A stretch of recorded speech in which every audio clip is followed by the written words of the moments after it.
Ciao à tutti, ciao ragazzi, benvenuti o bentornati su Respiro. Cette semaine, on va s'intéresser à une basilique hyper célèbre à Florence, Santa Croce. Que faut-il savoir sur cette basilique? Je vous explique tout en 5 points. Allez, c'est parti, c'est tout de suite.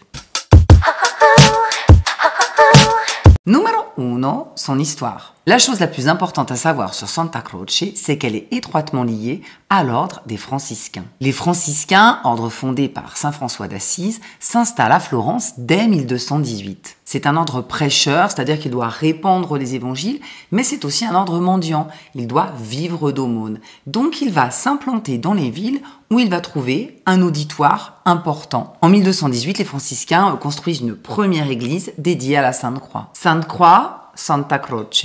De 1294 à 1385, on construit l'édifice actuel sur un projet de l'architecte Arnolfo di Cambio, qui est déjà l'architecte de la cathédrale et du Palazzo della Signoria. Mais s'ensuit une polémique au sein de la communauté, car les franciscains qui ont fait vœu de pauvreté trouvent que ça ne correspond pas du tout à l'esprit de l'ordre. La façade reste donc inachevée. Elle sera finalement réalisée de 1853 à 1863, financée par un riche anglais. Numéro 2, l'intérieur. C'est une église gothique, mais l'intérieur de l'église est très différent du style gothique français.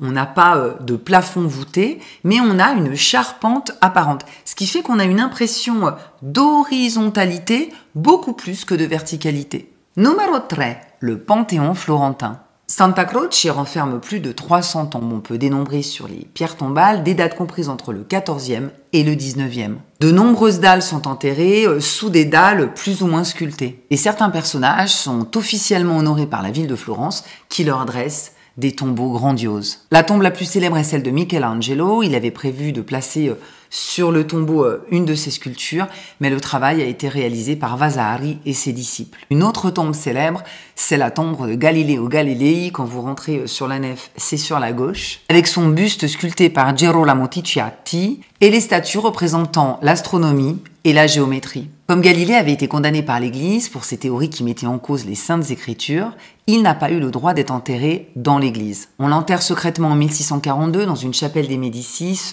qui est située à gauche de l'autel. Son corps a été officiellement déplacé dans le tombeau en 1737. C'est l'un de ses disciples qui, dans son testament, avait fait en sorte de laisser assez d'argent pour ériger un monument à Galilée. D'ailleurs, il est enterré auprès de son maître. À Santa Croce, vous trouverez aussi les tombes de Machiavelli, l'auteur du Prince, et de Rossini, le compositeur. Et il y a aussi le cénotaphe de Dante, c'est-à-dire que c'est un monument funéraire élevé en la mémoire de Dante, mais qui ne contient pas son corps, puisque lui est enterré à Ravenne. C'est vraiment le Panthéon florentin, on y trouve les plus grands hommes. En dehors de ces personnalités, de ces célébrités, les Florentins les plus riches demandent à des artistes de leur aménager des chapelles pour montrer la magnificence de leur famille, pour que leur nom persiste, perdure après la mort. Et au début du 19e siècle, Florence est aussi très fréquentée par les touristes étrangers, des Français, des Russes, des Anglais, des Polonais, qui ont voulu être enterrés là-bas. Numéro 4, les horaires.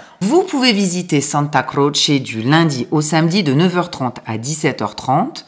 Attention, la dernière entrée est à 17h. Et les dimanches et les jours fériés, c'est-à-dire le 6 janvier, 1er novembre et 8 décembre en Italie, de 12h30 à 17h45. Attention, la basilique est fermée le 25 décembre. Numéro 5, combien ça coûte? À l'heure où je fais la vidéo, c'est-à-dire en mars 2025, le billet plein tarif est à 8 €. Le billet pour les enfants de 12 à 17 ans et les étudiants coûte 6 €. Et c'est gratuit pour les enfants jusqu'à 11 ans, les personnes handicapées et leurs accompagnateurs, ou les porteurs de la Firenze Card. Vous pouvez acheter vos tickets sur place ou en ligne. Attention, les billets gratuits doivent être retirés directement à la billetterie de l'église. Un petit conseil, si vous visitez Santa Croce, gardez votre ticket car vous pourrez avoir une réduction sur l'entrée de la maison de Vasari, sur l'entrée de la maison de Michelangelo Buonarroti et sur l'entrée de la maison et du musée de Galilée. Vous voilà informé pour visiter Santa Croce. J'espère que cette vidéo vous aura intéressé et vous aura été utile.